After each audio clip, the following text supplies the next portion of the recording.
अस्सलामुअलैकुम दोस्तों, उम्मीद करता हूँ आप सब खैरियत से होंगे। इस वीडियो में मैं आपको एनिमल सेल और प्लांट सेल के बारे में बताऊंगा। पहले मैं आपको इनके अंदर वाली चीज़ें बताऊंगा और उसके बाद मैं आपको डिफरेंस बताऊंगा कि इनके अंदर फ़र्क क्या है। तो आइए शुरू करते हैं। Animal cell, cell membrane. Animal cell के ऊपर सेल मेम्ब्रेन होता है। अगर सेल मेम्ब्रेन को खोला जाए तो उसके अंदर से एंडोप्लाज्मिक रेटिकुलम नजर आएगा। उसके बाद सेंट्रिओल्स नजर आएगा। सेंट्रिओल्स, उसके साथ ही आपको माइटोकॉन्ड्रियल नजर आएगा।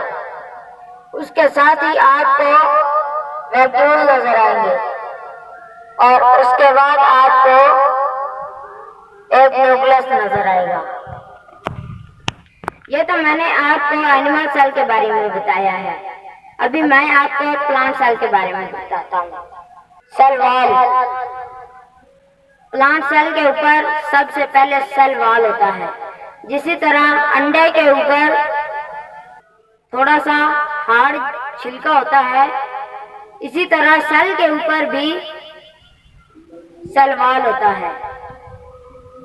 यह थोड़ा सा हार्ड होता है। अगर सेल वॉल को खोला जाए तो उसके अंदर आपको सेल मेम्ब्रेन नजर आएगा।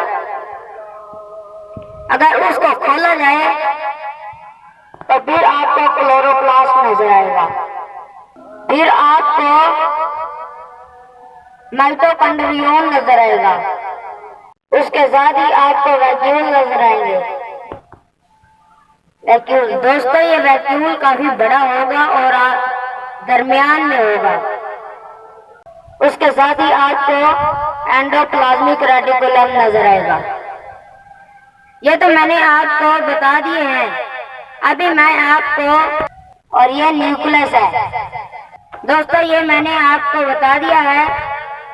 दोस्तों वैक्यूल बहुत बड़ा है जिसकी वजह से न्यूक्लियस एक साइड पर है। ये तो मैंने आपको बता दिया। अभी मैं आपको इनके अंदर फर्क बताता हूँ कि इनके अंदर फर्क क्या है। सबसे पहला फर्क है cell wall. Cell wall plant cell में मौजूद है लेकिन एनिमल सेल में मौजूद नहीं है।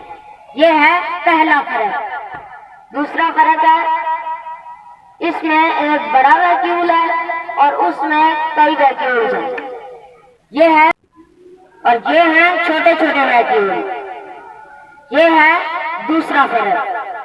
तीसरा फर्क है इसमें न्यूक्लियस एक साइड पर है, उसमें न्यूक्लियस दरमियान में है। यह है तीसरा फर्क। चौथा फर्क है इसमें क्लोरोप्लास्ट मौजूद है, इसमें क्लोरोप्लास्ट मौजूद नहीं है। यह है चौथा फर्क। एनिमल सेल में सेंट्रिओल्स मौजूद है और प्लांट सेल में सेंट्रिओल्स मौजूद नहीं है। दोस्तों ये खाली नहीं होते, इनके अंदर साइटोप्लाज्म होता है और ये हमें दिखाई दे रहे हैं जैसे ये खाली है। ये खाली नहीं है, ये साइटोप्लाज्म के अंदर तैर रहे हैं। दोस्तों जैसा कि यह दीवार ईंटों से मिलकर बनी हुई है, इसी तरह तमाम जानदार सेल से मिलकर बने हुए हैं। सेल जानदारों के जिस्म की बुनियादी इकाई है। उम्मीद करता हूँ आपको यह वीडियो पसंद आई होगी। अल्लाह हाफ़िज़।